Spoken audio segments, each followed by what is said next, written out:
My favorite colors is blue. Probably my favorite color is blue.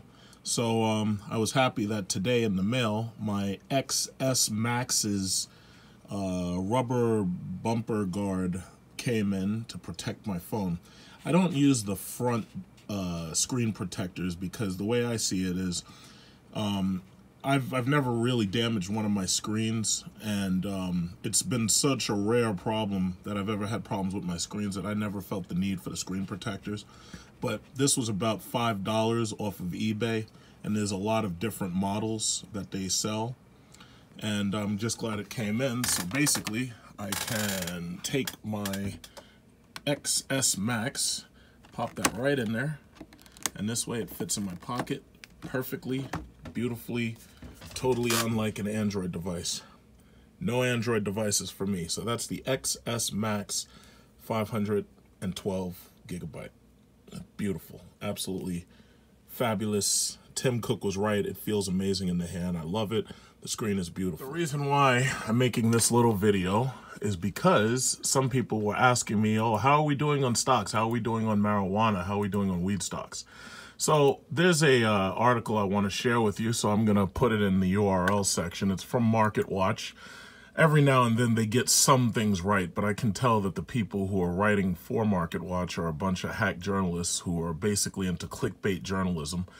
And the problem with clickbait journalism is the proliferation of it, because now everybody gets paid money for clickbait journalism. So basically they put a very salacious headline, they get you to click on it, and that's how they make their money. So you're dealing with a bunch of hacks, whether you're watching television or whether you're on the internet. So, you know, it's hard to even ask people anymore, hey, do you read news or whatever? It's like, whether they say yes or no, it's like I feel that they're equally uninformed. But you know that I've been making marijuana videos for stocks to buy for a long time. And I've got a number of videos in my playlist about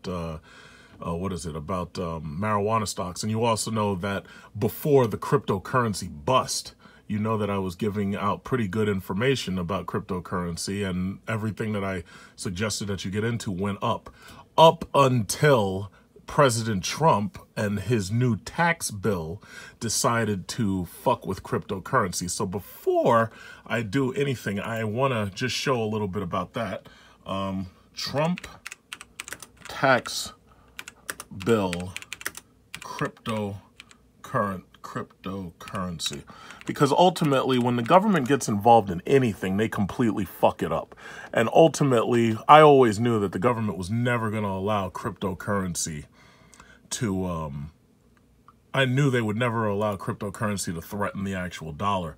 So depending upon who you read from, you'll realize really quickly that cryptocurrency, I mean, you can look at the dates. You can look at the dates. You can compare it to the stocks.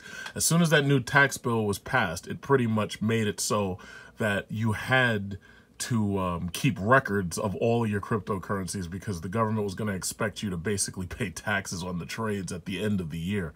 And I didn't think that was fair at all, because, you know, cryptocurrency, you could gain lots of money in minutes and lose lots of money. Like, many of us had sleepless nights where we're watching Ripple and watching Bitcoin, watching Ethereum, watching Litecoin go up and down.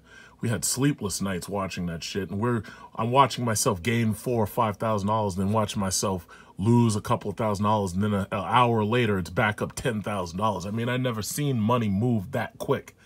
And that's part of the reason why the government, they waited for something bad to happen so that they could justify getting involved with it. And whenever the government gets involved in anything, they fuck it up. Now, my premise is, when the government gets involved in anything, anybody who knows anything about, basic economics, I should say, libertarians especially, they understand a couple of basic rules about government. When the government gets involved, it causes prices to go up. It doesn't matter what it is. As soon as the government gets involved, prices go up, because there's always some type of regulation, and regulation requires you pay people to regulate. Salaries require money is just going to get, it's going to rise. It's just going to, that's just a basic law. When the government gets involved with something, it gets more expensive. If you leave it to the private sector, more and more people will compete, and they'll try to offer better quality for a lower price. That's just a fact. That's basic economics. Now, the article that I wanted to talk about is called is this TILRAY's Bitcoin moment. Now, anybody who's been involved in TILRAY may have noticed that they lost some money right here. And basically, as the story goes, now this is on Wednesday, views of the TILRAY quote page surpassed that of Dow Jones, plus 32.32%. This has happened only a couple other times, Facebook, and then Bitcoin, which is it's way down. Like Bitcoin, I don't even know what the price is on Bitcoin. Bitcoin is like below 7,000 right now. In fact, let me check Bitcoin price. I don't even know why they bother to mention Bitcoin anymore, because the tax law killed Bitcoin. As soon as the government got involved, people didn't want to get into it anymore. They didn't want to speculate on it. They just wanted out of it. So I refuse to actually equate TILRAY or any other weed stock with Bitcoin. There's a big difference between cryptocurrency and marijuana. The biggest difference being that cryptocurrency is basically intangible. Cryptocurrency is money that doesn't really exist. Now, you could make the argument, oh yeah, well, I have a credit card that holds crypto, or I have a digital coin wallet that holds crypto. The problem is it's a speculative asset. Cryptocurrency doesn't actually really exist. And even if it does exist, even if you print out Bitcoins, they are only worth what the other currency they are pegged to is worth. That's the reason why we value Bitcoin in US dollars, not the other way around. We don't value US dollars in Bitcoin. If you walk into most stores, you're not paying in Bitcoin, you're paying in US dollars, obviously. There are some stores like Japan and a couple other countries, Dubai, yeah, well, they accept Bitcoin. But the thing about it is the prices of the products are actually pegged to yen, and the Bitcoin exchange is pegged to yen. If you're in Japan, if you're in Dubai, it's pegged to the AED dollar. But I digress. TILRAY and anything else related to marijuana is backed by marijuana stock, and we're talking about a real tangible product. We're talking about marijuana breathalyzers in the case of BLOZF. My BLOZF prices were down for a while, but they're still up way higher than where I bought in. If you remember in my earliest weed videos, I was talking about getting into BLOZF at 0.15. Well, it's $1.70, but the highest that it was what was that? 283. That was the highest it had gone.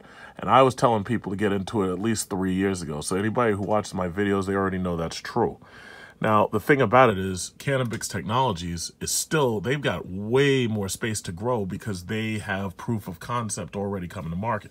There's marijuana breathalyzers.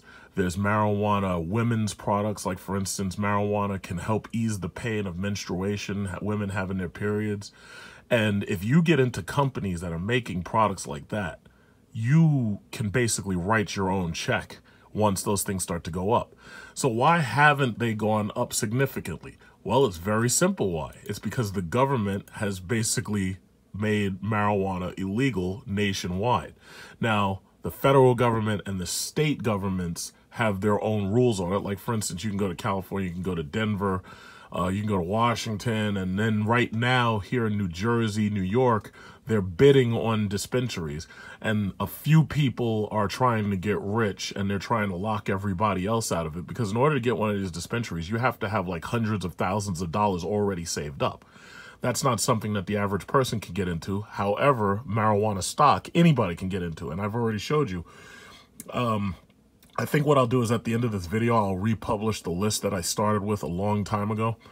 But the thing about it is anybody can get in. If you have $1,000, you can diversify yourself and you can do your own research, and you can find companies that have products coming to market related to marijuana. But the thing you have to understand is that those share prices are not going to rise at all as long as the government continues along this route. Now, if you're dealing with fucking Donald Trump and Jeff Sessions, you can guarantee that marijuana is not going to rise anytime soon. If they get these fuckers out of here during the 2018 election and during the 2020 election, they get rid of Donald Trump, if they do manage to put a Democrat in there, oh, you can bet that marijuana legalization will come sooner than later. But the bottom line is, whether you're a marijuana user or whether you need marijuana medicinally or whether you're using marijuana just for the stock, The bottom line is none of this stuff is going anywhere as long as the government is involved, and the government has made it basically illegal. So that's the bottom line.